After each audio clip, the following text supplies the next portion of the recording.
Hello everybody, hope all of you are well. And now we are discussing the chapter study of compounds. We have completed the discussion of HCl, and last day we have discussed the laboratory preparation of ammonia gas. There was two methods. One was by heating ammonium chloride, that means ammonium salt, using alkali. Okay, another method was by heating or by adding hot water to metal nitrides like magnesium nitride, calcium nitride or aluminum nitride. And today I will start from the preparation of an aqueous solution of ammonia. All of you know that ammonia gas is highly water soluble gas. Okay, so ammonia dissolves in water at a rate much faster than the rate of which it is produced. So these results a partial vacuum inside the delivery tube, leading to the low pressure, and outside pressures being very high. Okay, that means airs. Okay, air pressure will be very high. So to equalize the pressure, thereby forcing the water into the tube. Okay, definitely there will be back suction. So in case of ammonia also like HCl, there will be back suction of water. To overcome this problem, that is the back suction problem, the dissolution of ammonia is carried out by using a special funnel arrangement technique.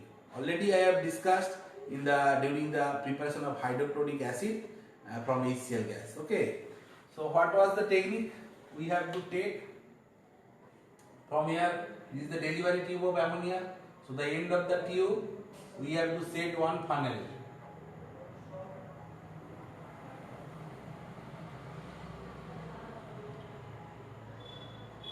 And the funnel will be just above the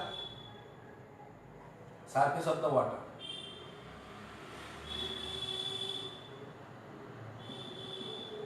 This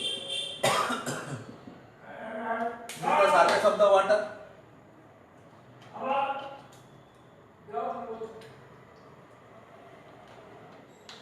Now, ammonia gas will enter and it will come through this funnel and it will dissolve into water. And to prevent this back suction of water, we have to keep here air gap in both sides. So in this case there is no connection of water and funnel. Now this back suction will be prevented by this type of funnel arrangement technique. Okay. Now this funnel arrangement will prevent back suction as well as it will provide a larger surface area for the absorption of the gas. Okay. Next we will discuss the industrial preparation of ammonia gas.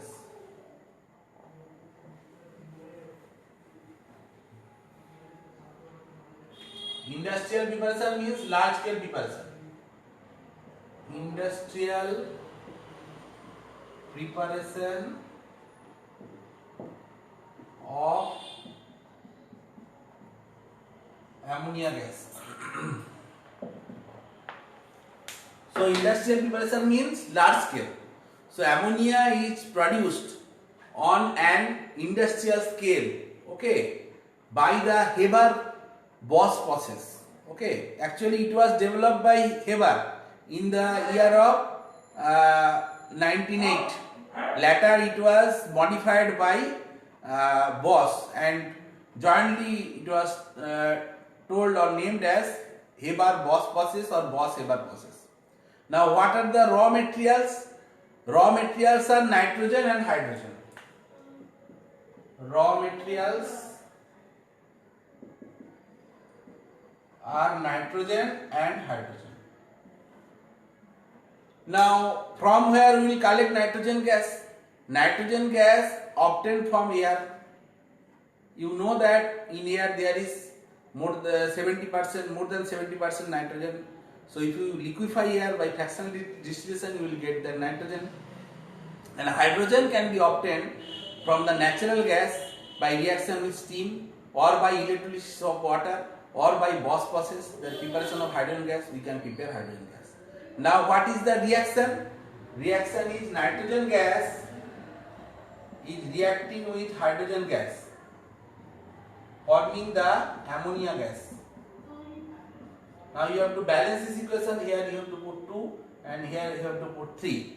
So definitely 1 volume of nitrogen gas is reacting with 3 volume of hydrogen gas and forming 2 volume of ammonia gas. And the reaction is, here reversible sign is given, reaction is reversible as well as exothermic and proceeds with decrease in volume. So here if you see the total number of mole is 4, 3 moles hydrogen and 1 mole nitrogen. But when the product is formed, that is 2 mole ammonia. Definitely the volume will decrease. Now what is the procedure? First we have to do compression. So first compression, nitrogen and hydrogen are mixed in the ratio 1:3 and then it is compressed to 200 to 900 atmosphere by means of a compressor. Okay. So why we are using this compressor technique? Because here 4 moles gas is converting to 2 mole gas. So according to Le Chatelier principle, reaction is favored by high pressure. However, if the pressure is too high, the production plant may not withstand that high pressure. Now, what is Le Chatelier principle, you will ask? So Le Chatelier principle states that if a system in equilibrium is subjected to change in concentration, temperature and pressure, the equilibrium shifts in a direction so as to neutralize the effect of the change imposed. Okay. Suppose if we take example, then we can understand. According to Le Chatelier principle, if we increase the concentration of the reactant, here if we increase the concentration of the reactant, what will happen? It will increase the rate of reaction. Here this side, if we increase the concentration, so it will try to maintain the equilibrium. So this will go to that side. That means forward reaction will be favored or rate of forward reaction will be increased. Okay. Now this is an exothermic reaction. So if we increase the temperature, in case of exothermic reaction, increases the rate of backward reaction. Okay. So the backward reaction will favor in which when heat is consumed. Understand? Now in case of reactions where there is decrease in the number of moles, so if you consider this reaction, here 4 moles is converting into 2 mole. So definitely this is for gaseous case, okay, gaseous products as compared to the gaseous of the reactants. So if we increase the pressure, it will favor the forward reaction. So here if we increase the pressure, here actually pressure is maintained 200 atmosphere to 900 atmosphere and that will increase the forward reaction. Understand? Now in this reaction we have to use some catalyst. So this compressed gas is passed through the catalyst chamber. Okay. First the compressed gas are cooled and passed through a soda lime tower to remove the moisture. Okay. To remove the moisture and carbon dioxide from the reactant gases, and the gases is then enter the catalyst chamber where they are heated to 450 to 500 degrees centigrade. So temperature is maintained 450 to 500 degrees centigrade and pressure is 200 to 900 atmosphere. Okay. Now what catalyst we have to use? So here we have to use the catalyst, that is the finely divided iron. So we are taking catalyst as iron, and with this iron we have to take molybdenum. Molybdenum will act as a promoter. Okay. So catalyst glows red hot due to the exothermic nature of this reaction, and the external heating is stopped after the initial heating, and heat evolved during this reaction will maintain the temperature. Understand? So this reaction main catalyst is iron, finely divided iron. Next the work is for condensation. There is a condenser is required. Okay. In case of condensation, what we have to do? Then after the combination of the gaseous mixture, there may be some unreacted nitrogen and hydrogen. Okay. With this ammonia gas. So this gas is cooled in a refrigerator column, and where ammonia gas is liquefied under the residual mixture of the combined nitrogen and hydrogen in the gaseous mixture, and is recirculated for the conversion into ammonia. That means whenever we are producing ammonia gas, there is formation of nitrogen hydrogen gas also, that is unreacted nitrogen hydrogen gas. Okay, so that reaction we again have to send the main reaction mixture, and the ammonia gas by applying by cooling, okay, it will be liquefied. Okay, so in this way we can collect ammonia gas by this Haber process. Hope you can understand. Actually, in this Haber process, the conditions are very important.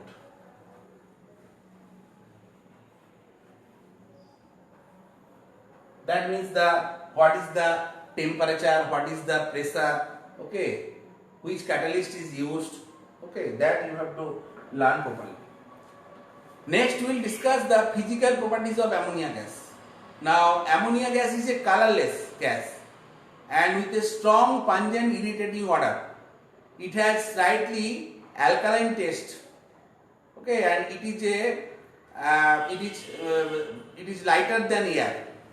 If we consider the vapor density of ammonia, it will be 8.25, and it is highly soluble in water, and its aqueous solution turns red litmus solution blue. Ammonia gas easily liquefied at low temperature, and the high solubility of ammonia gas in water we can demonstrate by the fountain experiment like HCl. So here, if we draw the diagram, you can easily understand. Here one round bottom flask is filled with ammonia gas. So here ammonia gas is there,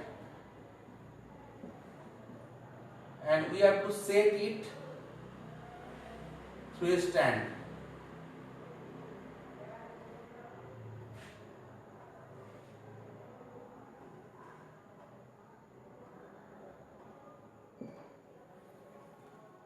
Okay, now inside this round bottom flask there will be two things. Okay, one is jet, that means one tube. Okay, that tube will enter into the red litmus solution taken in a beaker or taken in a trap.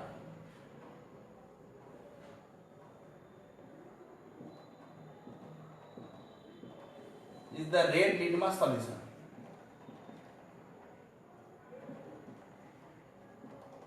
and inside this dry ammonia gas round bottom flask there will be one dropper containing water.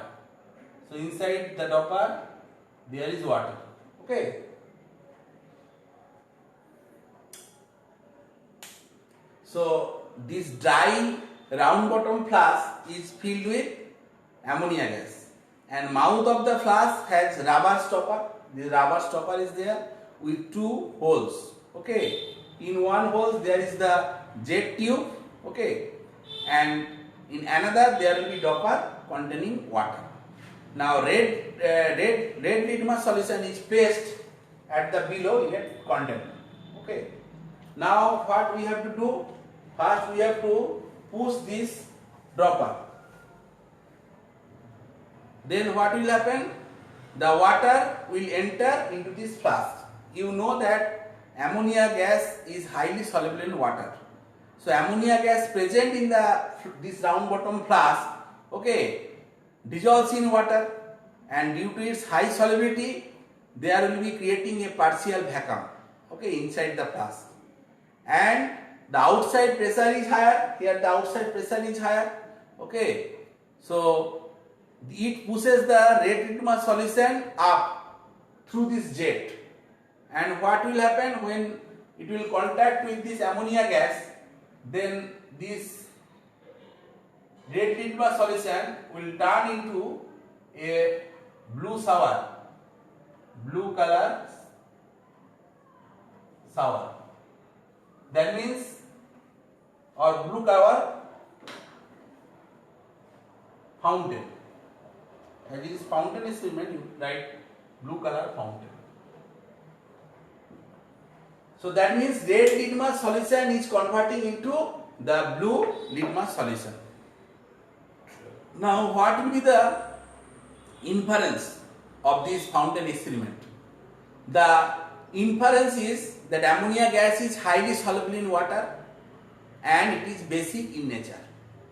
Next we will discuss the chemical properties of ammonia gas. Okay.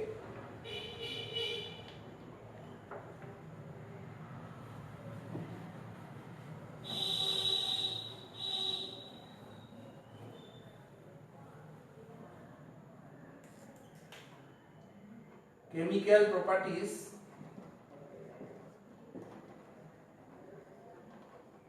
of ammonia gas.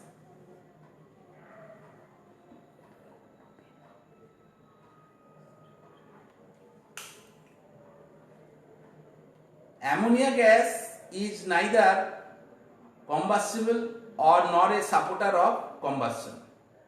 So if we take ammonia gas and if we burn in the atmosphere of excess oxygen, then there will be formation of a greenish yellow flame. Okay, with there will be two products, one will be nitrogen gas, another will be water. So ammonia gas will react with the oxygen in the atmosphere. We have to take excess oxygen from this atmosphere and we have to burn. Then there will be formation of nitrogen gas and water. So here we will observe a greenish yellow flame. Greenish yellow flame. Okay. Now if we use catalyst like platinum at higher temperature, that is 800 degree centigrade, then there will be formation of colorless nitric oxide, NO, and you know that NO is unstable. In presence of air, it will be oxidized to NO2, that is reddish brown NO2 gas. Okay. So if we use catalyst, that ammonia will react with oxygen, that is 4NH3 will react with 5O2 in presence of platinum catalyst at the temperature 800 degree centigrade. That will produce 4NO plus 6H2O and there will be exothermic gases that it will produce in production of heat. Okay. Now this NO will again react with oxygen gas, okay, present in air and convert into reddish brown NO2 gas. Okay. Here I already informed you that always write balance equation. If you do not write balance equation, then examiner can cut mark. Okay. So these two reaction is very important. Okay, you have to remember for exam purpose.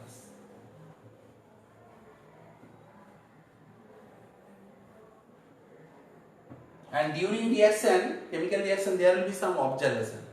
When they will ask observation is important. If you write only the chemical reaction, okay, balanced chemical reaction, you will not get mark. So better whenever you are writing the reaction, they are asking reaction, you write reaction, and when there is observation, you have to write observation. Next we will discuss that an aqueous solution of ammonia is basic in nature. Okay. Perfectly dry ammonia gas or the ammonia gas in the liquefied form. That means if we take ammonia gas and if we give pressure at low temperature, it will become liquid. Okay, liquid ammonia. So in liquid ammonia, there is no water. Okay, only ammonia is present. We know that ammonia is a covalent compound and it is not so much acidic, not so much basic, because only one lone pair is there. It can show the Lewis basicity. So if we take some dry litmus, it will not change the dry blue litmus to red. Okay, so it will be neutral towards dyed blue litmus. Understand? But whenever we are adding water, what is happening? that ammonia is reacting with water, forming ammonium hydroxide. Now you know that ammonium hydroxide is a weak base. Why it is a weak base? If we take ammonium hydroxide, there will be partial dissociation, okay, forming NH4 plus OH minus, and in the solution there will be also undissociated ammonium hydroxide. That is why it is called weak base. Actually, I have already informed you that in case of weak base, the degree of dissociation will be less than 30%. That is the alpha, value of alpha. Next, we will discuss some preparation of ammonium salt using ammonia gas. If you take ammonia gas, if you add dilute HCl, then there will be formation of, or if you pass the ammonia gas to dilute HCl, there will be formation of ammonium chloride salt. Okay, if you pass ammonia gas, another mineral acid, that is nitric acid, dilute, definitely there will be formation of ammonium nitrate. If you take sulfuric acid, okay, then this will also react with dilute sulfuric acid and forming ammonium sulfate.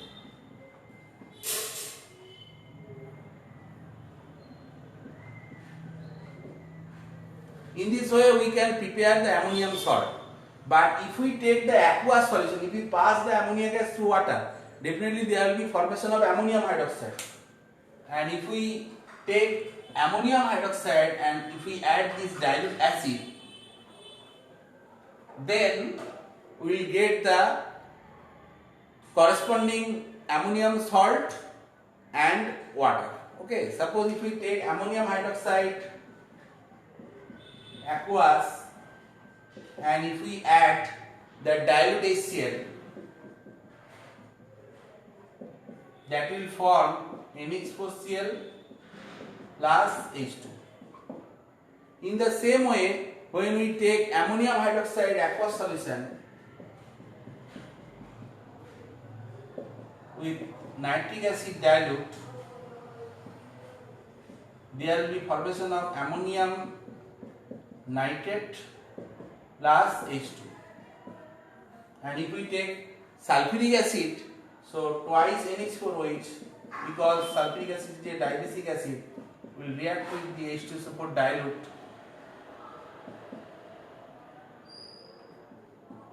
and that will form that ammonium sulfate plus there will be formation of H2.